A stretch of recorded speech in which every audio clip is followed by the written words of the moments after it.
Goedenavond en welkom bij dit webinar opnieuw, waar dat we het verschil gaan toelichten tussen bestaande bouw en tussen nieuwbouw. Ik ben alvast heel erg blij dat jullie er vanavond weer bij zijn. Ondertussen even voor de zekerheid, kunnen jullie ons duidelijk zien en horen? Zie ik het graag in de chat even tegemoet, dat we weten dat alles technisch correct is opgezet, zodat we van start kunnen gaan met het webinar van vanavond. Wacht ik even totdat er een aantal antwoorden binnenkomen en dan pikken we daar direct op in.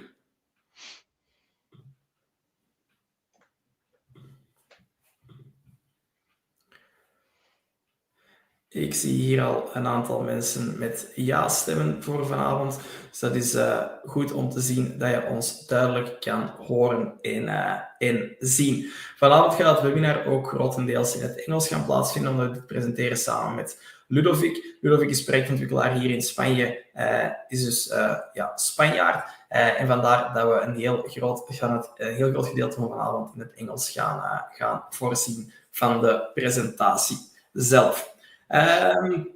Ik heb hier genoeg reacties zien binnenkomen dat het geluid inderdaad in orde is. Dus kunnen we van start gaan met het webinar voor vanavond. Waar dat we eigenlijk de verschillen gaan aanhalen tussen enerzijds bestaande bouw en anderzijds nieuwbouwwoningen hier in Spanje. Nu, de reden dat we dit webinar hier organiseren vanavond is omdat er heel wat zaken veranderd zijn of aan het veranderen zijn in Spanje en toch niet hetzelfde zijn zoals dat we in België en Nederland allemaal kennen. Zeker onder meer de bouwkwaliteit die we hier in Spanje hebben, ook rondom duurzaamheid en naar de verhuurbaarheid van woningen in Spanje zijn er heel wat zaken anders hier dan dat we gewend zijn in België en in Nederland. Zo, ik ga er nu nog niet al te diep op ingaan, maar dat is eigenlijk waar het Ludovic zo meteen meer over gaat vertellen. Dat is ook hoe dat de bouwkwaliteit doorheen de jaren in Spanje eigenlijk enorm hard is veranderd, enorm hard is gaan evolueren.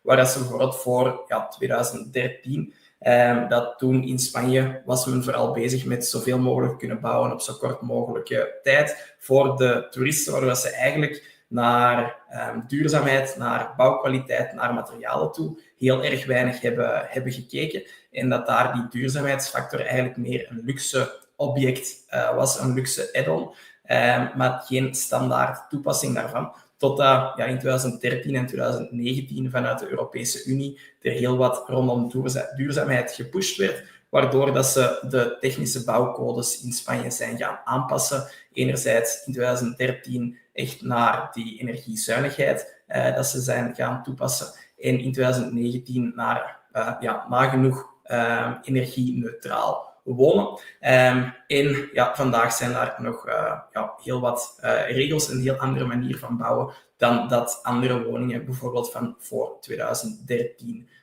juist hebben. Nu, die shift dat zich al de afgelopen jaren heeft doorgezet, gaat zich in de toekomst nog verder gaan doorzetten, vooral doordat dit vanuit de Europese Unie allemaal gestuurd wordt. En het is ook belangrijk om dit wat meer inzichtelijk te hebben, om daar wat meer over te weten, om te begrijpen waar de markt eigenlijk naartoe aan het bewegen is. Waaruit het zo vanaf 2030 noodzakelijk is om minstens energielabel E te hebben, zouden alle woningen daaraan moeten voldoen. En als ze daar niet aan voldoen, dan gaat de Spaanse overheid daar gevolgen aan geven. En richting 2033 zou het minstens energielabel D moeten zijn. En richting 2050 willen ze naar het energie-neutraal wonen gaan. Maar dat zijn wat de evoluties, de volgende stappen dat daarin gaan volgen. En zo heeft de Spaanse overheid tot de dag van vandaag al enkele beperkingen opgelegd. Dat bijvoorbeeld vanaf 2030, als je jouw woning nog zou willen verhuren, dat je minstens aan energielabel E zou moeten voorzien. Vanaf 2033 minstens energielabel D.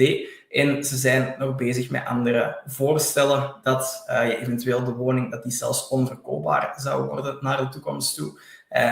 Het is nog wat koffiedik kijken hoe dat de overheid dit allemaal juist gaat gaan invullen naar de toekomst toe.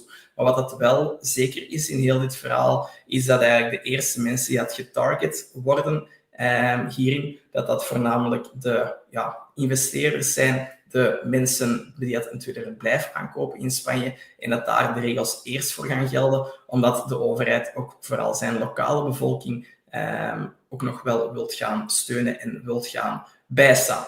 Nu, dat is eigenlijk het probleem, de situatie, hoe dat er vandaag de dag voor staat, dat we hier kort even geschetst hebben. Nu, ik heb hier vandaag Ludovic bij mij. Ik ben zelf vastgoedmakelaar aan de Costa Blanca Zuid en de Costa Calida. En Ludovic is hier actief als projectontwikkelaar. Ludovic, from now on, I will explain everything in English so you can follow what we're all saying. I was introducing you as a project. I know. We're here. Now I can understand a little bit better. Yeah.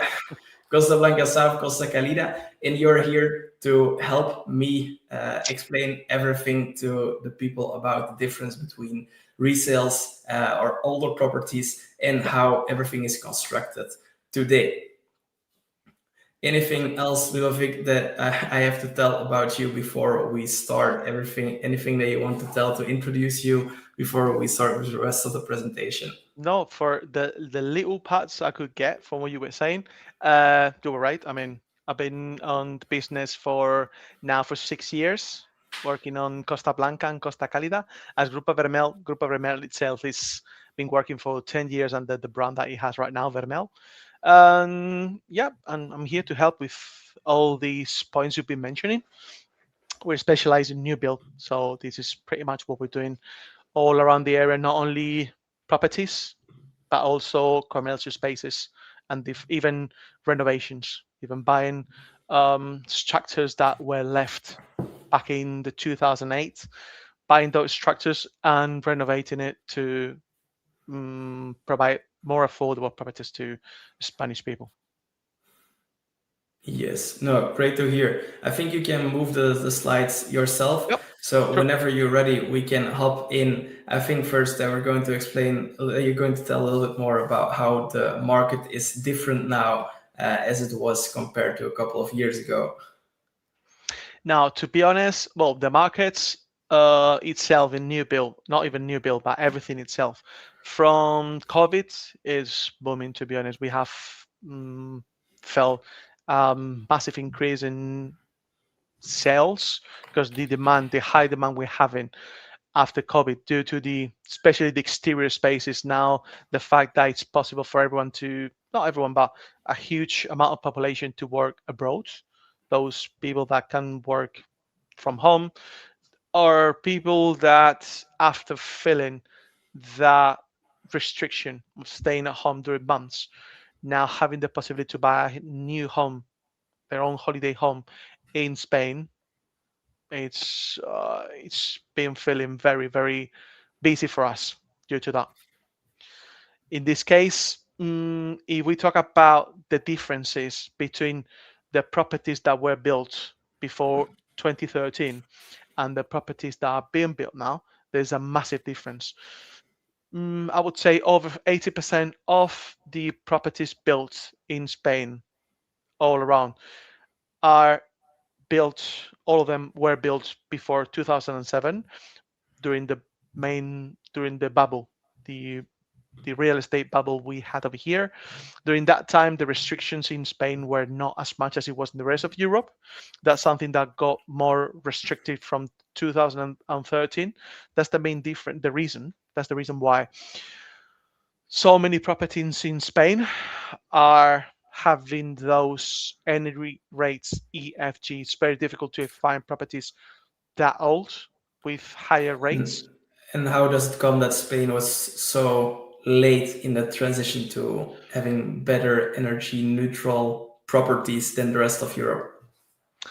That's a very good question. I think because of the way we felt during the 90s, the restriction itself, I don't think the real estate wasn't considered that important as it is now. It was something that when they were building, it was much of, just drawing a line in a plot and start raising. Not much It of was just considering. important to build as much and as cheap as possible so people could sell fast, or Exactly. how do you think? Exactly. The main buyers that time were Spanish people buying their second homes here. So it wasn't so much about European clients as we have now. So unluckily, the restriction were not very much It was very flexible building, and that's something that actually we are suffering a lot, and we're gonna keep suffering during the following years due to those policies. And if you compare an old property to one right now, what are the things that change the most? Something I can say myself, because my parents' house is my age, 36 years old, and that house, when you see the walls, when you see the facades there where they're built, it's very thin. The glass, all the windows, you can see the quality itself of the house. It doesn't feel as thick, doesn't feel as safe as it is right now. You can feel how the windows itself, how it has changed from then till now, from the 2013 when we started installing the double glaze with argon gas in the windows to isolate the house from the heat. How the facades are not just double brick with air cameras, just a single air camera and a plasterboard. The way it is now with a double brick plus all the isolation, the air camera, all the rock wool, the way the walls are right now, you can feel a much difference. I think we have later in the presentation some examples of it, of what the Yeah. differences are. So we're gonna. So you can get Yeah. more into detail about that later on. Yeah. And all properties that you're building right now, they are that are built after 2013. They are rather energy label A or B. Correct. Yeah. That's the minimum we required due to the technical building code. So the all the energy rates you're gonna find in all properties from the 2013 onwards, they're all A or B. It's not possible to do anything lower than that. Yeah. Yes. For example, even if we talk, because this is a very common question that I have from clients buying here or potential clients, it's the difference in the construction we do here compared to the Northern Europe or even northern part of Spain, because it's the weather in the north of Spain is very similar to what you can find in Belgium or the Netherlands. In this case, in our area, we're mainly focused on repelling the heat. Days like today, today is, if I'm not wrong, it's 19th of May, and we were reaching 30 degrees today. So our main point here is repelling the heat, not so much about keeping it inside the way it's built up north, but here we're trying to keep the house cooler in our case. Don't make people jealous that are listening from abroad where it's not as warm. I know. When you I know it's nice, but when you don't have any option, trust me that some days could be you know that. No, so you're happy to get the heat out of the property as well, and not everything stays inside. Exactly. Yeah, I think we discussed already a bit about what the new regulations are that EU is pushing more and more towards Spain, and that Spain is a little bit lost in class to follow all of the rules, which we already did a long time ago in Belgium and Netherlands. So that's what makes it sometimes hard, I think, for clients to understand what the differences are, as an old building from the 70s in Belgium and the Netherlands is something that it needs a new kitchen and a new bathroom, but then it's a completely new property. But if we look at a property from the 70s in Spain, I don't know, Ludovic, if you can tell a bit more about the feeling that you have if you step inside of such an apartment compared to what you have with a new building here. Literally, what you feel when you're at, for example, an 1990 apartment, what you feel is literally your neighbor is next to you. It's the separation between you and your neighbor is the same as you have from your kitchen to your bedroom. So it's the same isolation. So nothing, to be honest. It's just a single brick or two bricks with an air camera in between, and that's all you have. So it's a pity. It's a huge pity. For example, the isolations we have here. Yeah.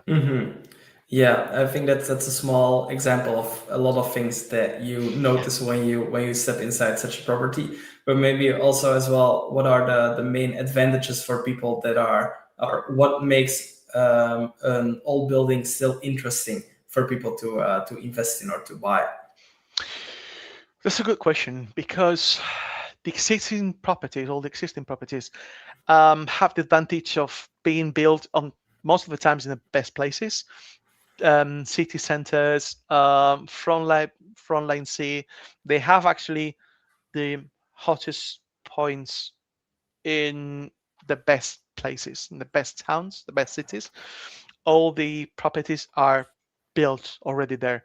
So in that case, obviously, if we're looking for location, most of the times an existing property is going to be better than new build. I'm not saying obviously the new builds are not good, but obviously if you're looking to be in a place like, for example, we're very related to Los Alcázares because of where we're building and where you are right now.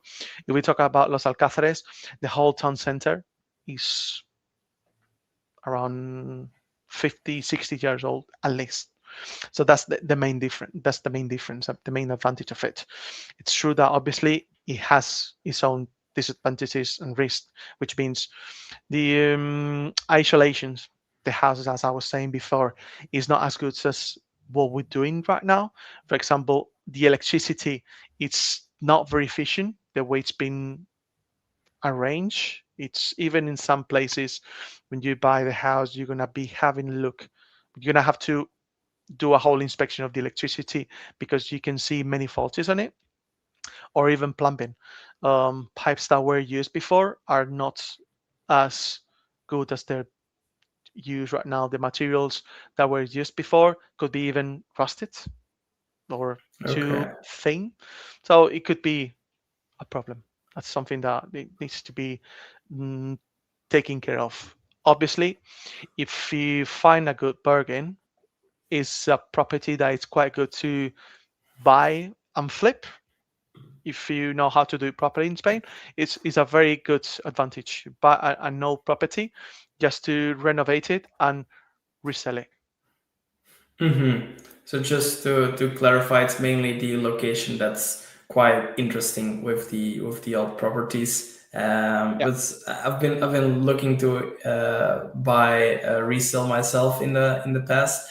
But once I stepped in, I noticed just a big difference for me is as when I'm in Belgium or people in the Netherlands, all clients, as well as me personally, I like when I have a big open kitchen and a living room in one space where you can be close to each other, have dinner all together in the living dining area. I know. But with, I think with 95% of the properties that I've seen from the older properties in the city center, the kitchen is literally at the other side of the house as I the was living gonna room say. is. And there are cultural differences that I noticed as well that are hard to solve if you're going to renovate the property. But still, if you know how to get everything done, it's Hmm. still on great locations.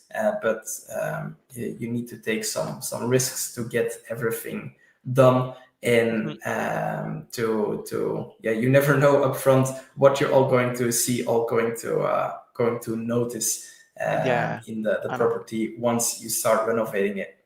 Now, if I we know. have a look at the new build properties, if you compare it with mainly the location is the best on the resales, why would it be interesting to look at the new build at the other side? Obviously, here what you're buying is something else. It's not just the shell. I would say that it's you're buying when you're buying a resale, but when you're buying a new build, you know you're buying first of all you're buying guarantees. Okay, it's not just uh, buying the new house itself; it's the guarantees you're buying from the property, which are very similar to what you can find in the rest of Europe in terms of up to the 10 years guarantee for the structure. But not only that, obviously the design you're gonna find it's something up to date. The properties you may have seen are quite old. They're very old-fashioned. They're not that as nice as they are right now. Or even the energy efficiency is completely different. The way the houses, Yeah, as I said, that was limited. my experience with it is, as well as the mindset or the ideas behind it, 15 or 20 or 50 years ago even, are totally different to how they are today. As 50 years ago, people in Spain wanted to have the heat as much out as possible. So they have small windows, small balconies, and they have Yep. little space outside. If we compare that with how everything is built today, is literally the opposite of what we saw from all of the older apartments in the city center. Is that all of the Yep. apartments have big windows, sliding doors, so they can open the whole living area, the whole dining space. Yep. They have large terraces, so people can spend as much time as possible outside. Right. But still, with the aircon, in 15 minutes you can get the whole apartment cool and fresh Exactly. again.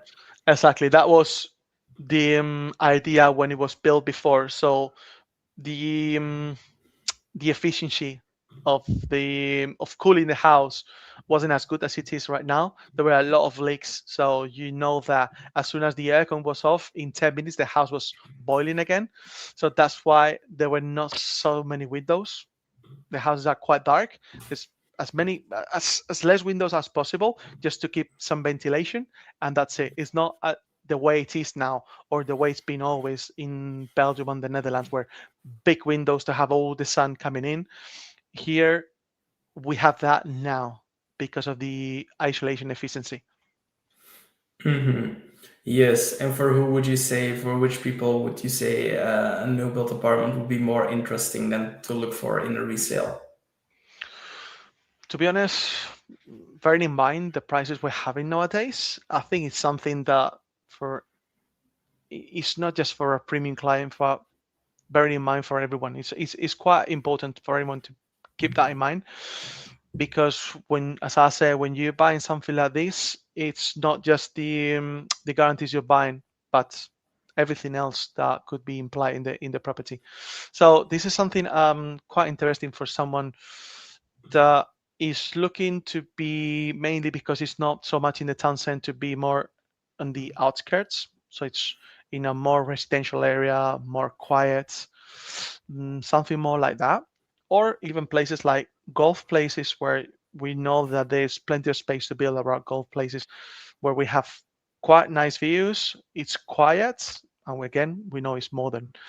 And for, obviously, for people that are not in a rush to get to the property, someone that want to buy something, getting the price from today, and getting the house delivered within 1 or 2 years, so they know that if they have good savings, they have some stocks, they know they can still get some good profits from that, and they have to get rid of the money straight away. Mm-hmm. If we hop into more details, some more technical things from the property itself, how it's built today compared to the past, I would love to give you the word for the next couple of slides to explain a little bit what the differences are about that. So from you get the control over the Yep. slides now to go over it, and I'll make sure that I'll move our faces out of the way so you can Okay. explain everything in a bit more detail. There are some things I think that we already Yeah. said or noticed right now, so we can go over those things a little bit more quickly, and then Mm, I'll have another look at the questions that we got in the meantime Perfect. as well. Perfect. Because we've been talking, as you're saying, we've been talking about these already. I'm gonna be quick, so no one gets bored. So yeah, as we've been saying, it's, as is showing the slide, is 3 different points. So walls and roofs, the way, for example, we're doing all the isolations with the double brick, the way we're doing with the double brick with the polyurethane foam and rock wool, all that stuff, the way it's been built right now is a much big, a huge difference. Right now, the walls are not even thinner than 30 degrees. Sorry, also degrees, 30 centimeters, at least 30 centimeters thick. So that creates a big isolation, okay, from the outside. In this case, windows. we're not so scared of having big windows right now due to the thermal breach, thermal breach breakage we install in all the windows, okay, with the double or triple glazings with argon gas filled to create a much better isolation. And not even that, to minimize the heating, we're also blacking out the windows. That's something that you don't realize too much, but the windows are slightly blacked out to avoid so much sun to get into the house so it doesn't get so heated. Okay. And then actually, yeah, I'm sorry. And oh no, sorry, and the building orientation is quite important to orientate the properties in a way that they are having enough sun, so the houses are heated enough to be warmer during winter. But we know that the efficiencies, the technology we're doing into the house, is going to keep the house cool when the summer comes. Okay. Let me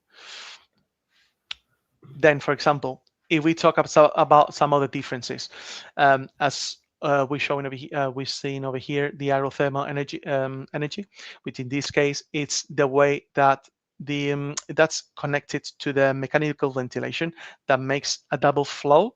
In this case, the aerothermal energy, it's getting all the heating from the outside, all the humidity from the air to create energy and boil the water for the whole house, and that is actually combined at the same time with mechanical ventilation, the installation of mechanical ventilation on all the wet rooms to keep I the think I house even have a fresh. picture of Oh, it. I didn't see that before, or I forgot about them. So yeah, exactly. In this case, you can see exactly how it's been done. So all the rooms are connected with the mechanical ventilation, so it's refreshing the house all the time that way. So I think that picture clarifies that quite easily. Okay, let me see.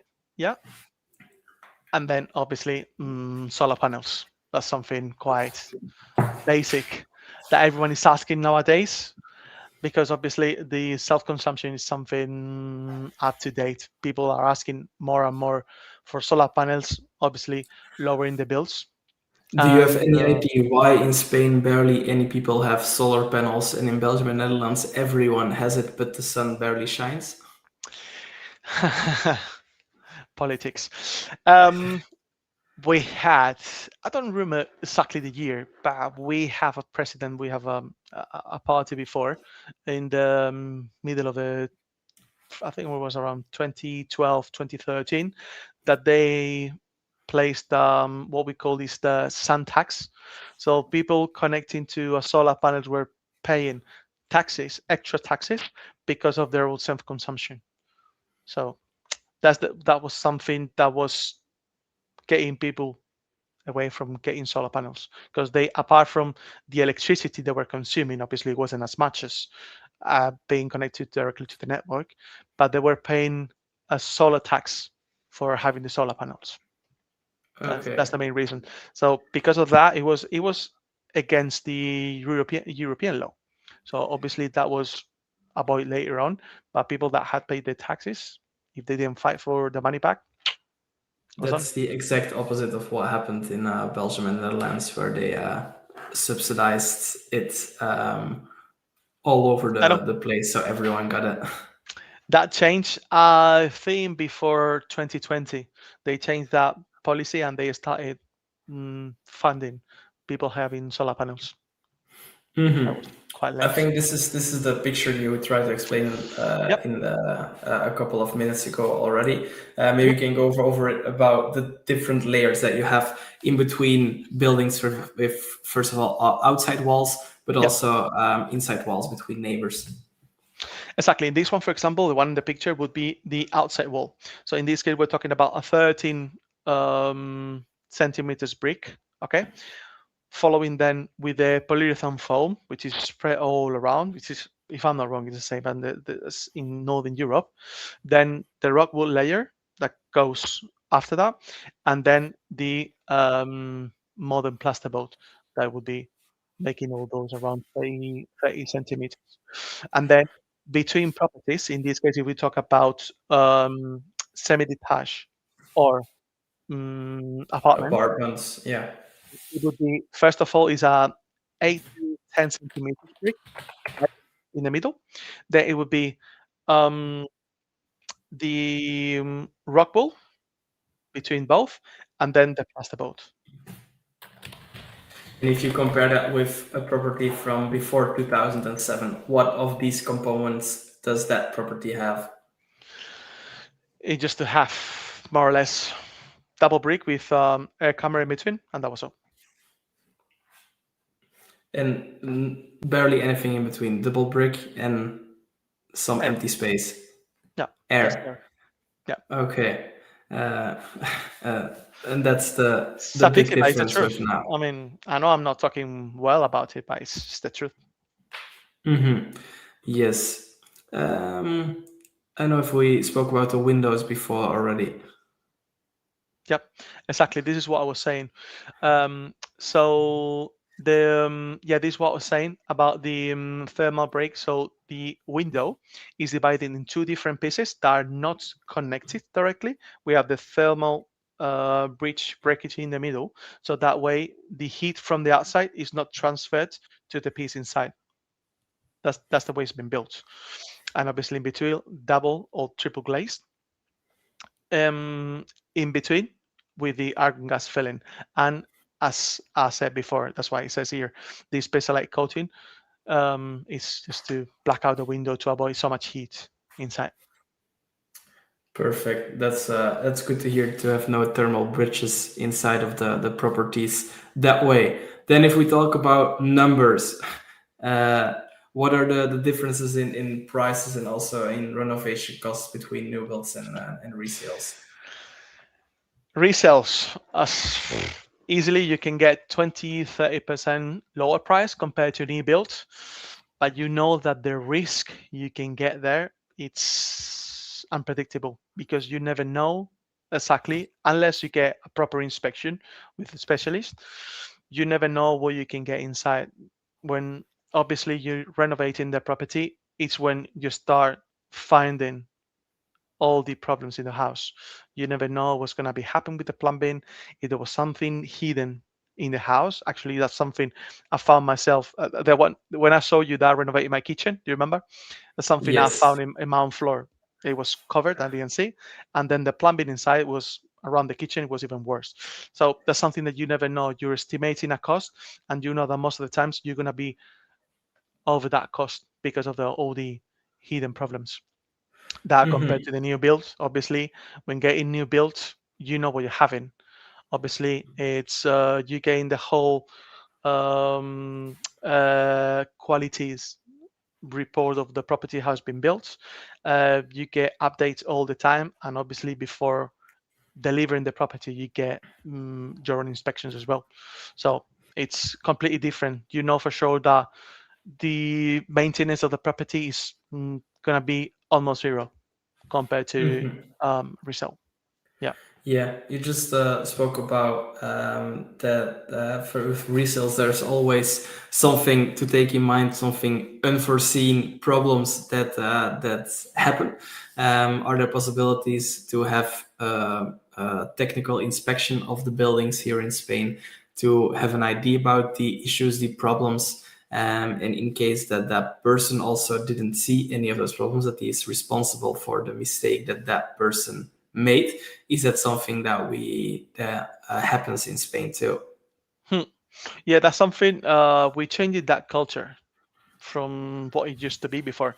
But it's something that is getting picked up right now in Spain. Having those technical inspections is possible. Obviously, it's possible to get someone with you when you're attending the property to have a full inspection of the property to see what all the faulties are, what the estimated reparations you need to do in the property, to at least know how much you're going to be spending on top of the property price, or play with it to get a better price from the property. No, good to know. Yeah, I think you just explained a lot about the hidden renovation gap as well, that there's just all unforeseen problems that happen, as well as they did in your in your kitchen with renovating that one. At least you were there yourself to see everything and to manage the whole situation. Because if you're abroad, that's something that that's a bit harder to get everything done. But if we look at what's from an investment point of view, what is more interesting for short term, long term? What are differences there for new build and resale apartments? It's a big difference depending on what we're looking for. It could be more beneficial one than the other. In this case, if we're looking for short-term rental, myself and most of the market could be agree with me, it's resales. As we spoke before, resales are normally better place. City centers, beachfront, which makes it more attractive. And you know that the person staying short term, which could be a week, maximum 2 weeks, is not looking much about the efficiency of the property, but just basically sleeping there and getting out. They're doing just sightseeing, so they're not using the house itself. So in that case, it's not so interested getting so much in the price, but going for a resale. However, if we talk about not only long term, but another thing that I think I can explain even later. Later is a time of kind of short term. It could be 4 6 months. Okay, that could be more interesting for new build. In this case, new build it's much more interesting due to the value of the property itself. That's something that someone that is looking for long term is going to be looking for. In this case, mainly because the person staying there long term is going to be living the house, is going to be using the house. So obviously they're going to be paying bills. They're going to be doing some maintenance every now and then. They're going to be suffering if something goes wrong with the property compared to what could happen with a resale. So in that case, someone looking for a long term is going to be looking for more efficiency of the property. Mm-hmm.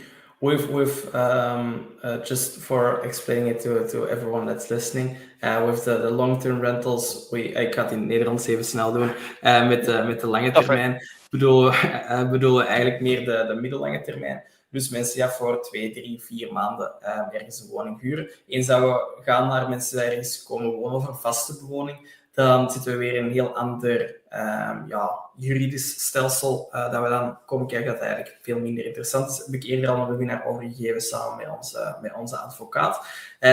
Over al die verhuurstelsels daar rond. Maar met die lange termijn bedoelen wij hier dus eigenlijk voor 1, 2, 3, 4, 5, 6 maanden te verhuren aan mensen. En dat eigenlijk doorgaans huurders zijn die meer zorg dragen voor de woning. Die dat meer belang hechten aan meer ruimte, omdat die ook meer tijd in de woning gaan spenderen en eerder op het eigen terras gaan zitten, dan wanneer ze ergens maar een week zijn, dat ze elke dag uit eten gaan daarin. En dat momenteel een doelgroep is waar er eigenlijk heel erg weinig aanbod voor is in de markt, omdat iedereen heel erg gefocust is op die korte termijn, die tourist rentals, maar dat dus die middellange termijn eigenlijk een heel interessante groep is om naar te gaan kijken.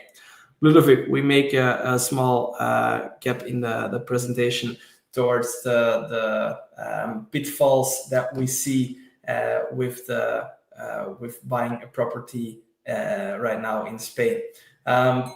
What are the most pitfalls that you see happening these days here? Pretty much those. So obviously, buying with your emotions. That's, we're all humans, so we could all fall into this. In this case, getting into a property, getting first to the neighborhood, getting a good vibe from it, getting to the house, having a very good feeling from the house, but not getting so much into details, and following your heart without being sure that you're actually buying a resale and that something could happen with it. Okay.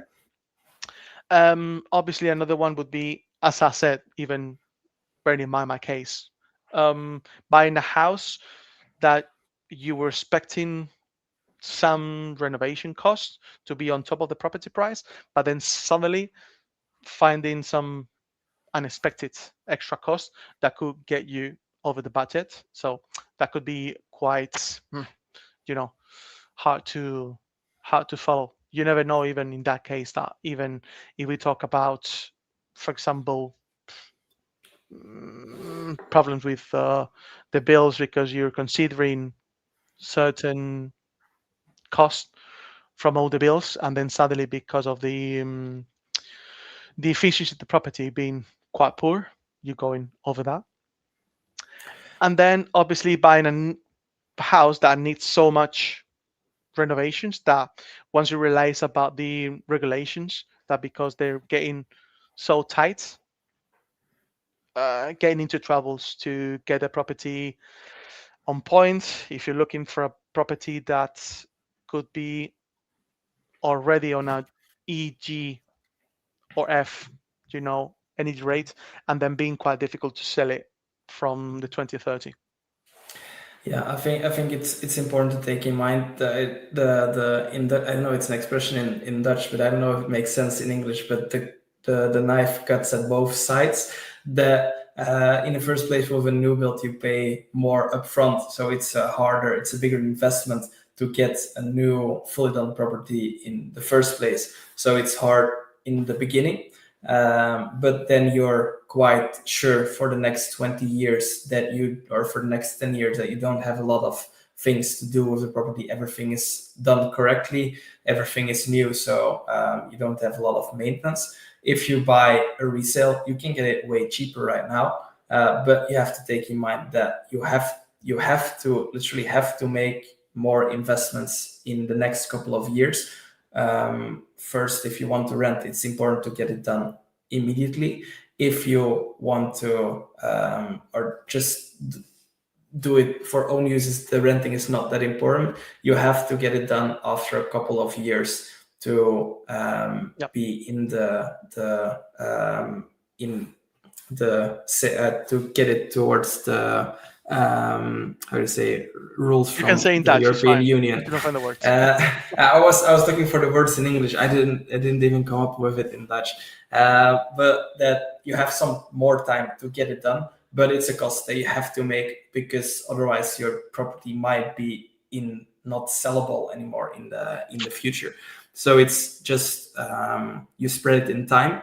It could be interesting if you don't have the cash flow right now to buy the new one in the beginning. But you have to take in mind that you have to get it done for 100% sure in the near foreseeable future. Correct. So, Ludovic, you even said that you want to give advice to the people for what might be interesting for them. So I let you give the advice. For seconds again, advice from.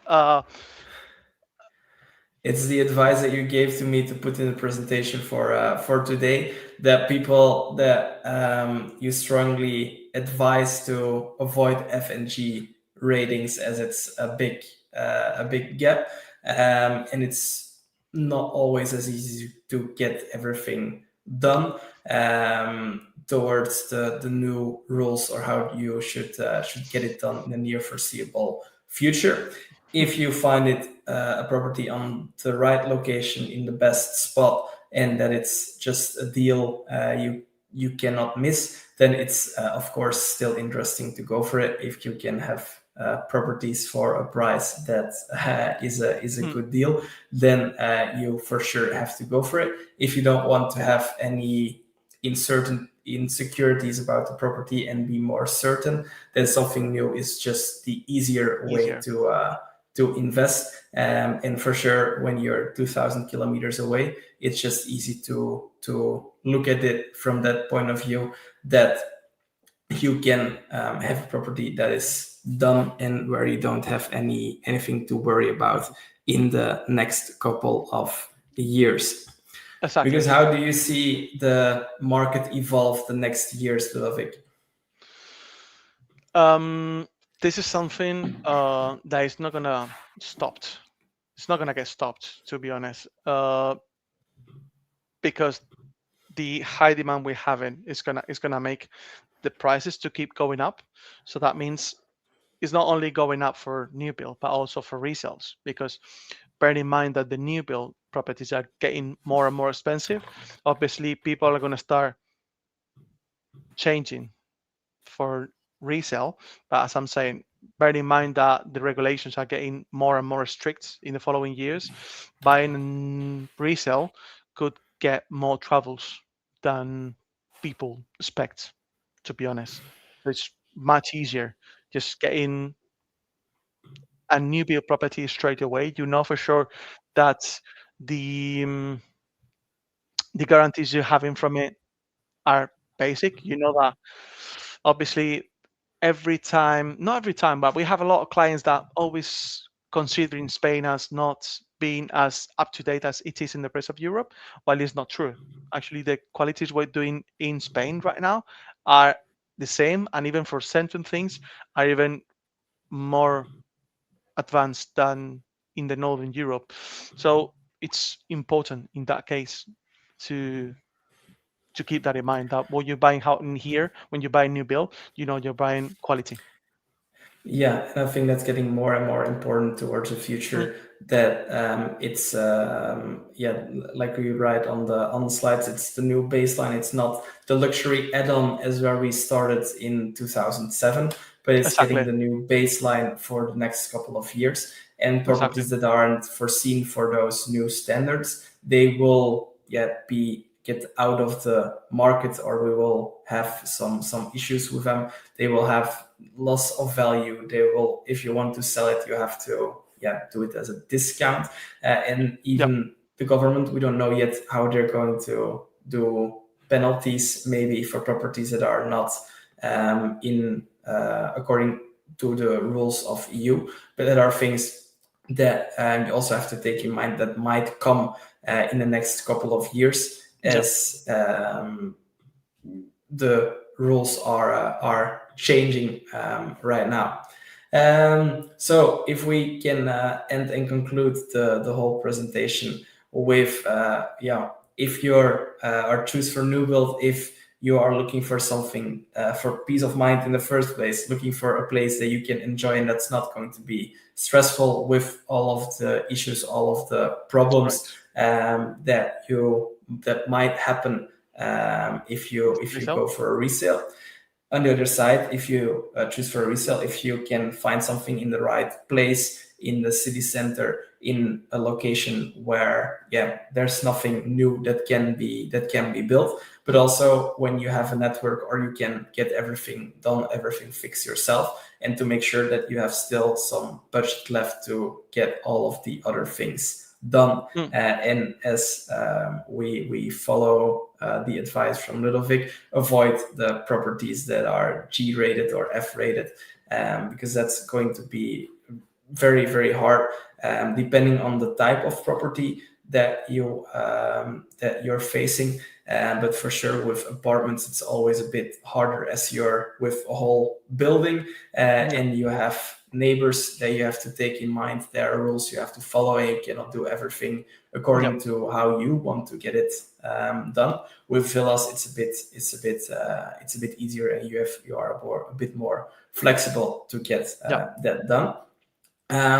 So if you want to go over everything, want to discuss your strategy about what would be interesting for you, dan kan dat met mij gewoon in het Nederlands ook. Kunnen we in het Nederlands alles daar rond bespreken en komen we zo ook in contact met Ludovic. En dan plan ik met heel veel plezier even een gesprek in om te kijken over de mogelijkheden dat er voor jullie liggen.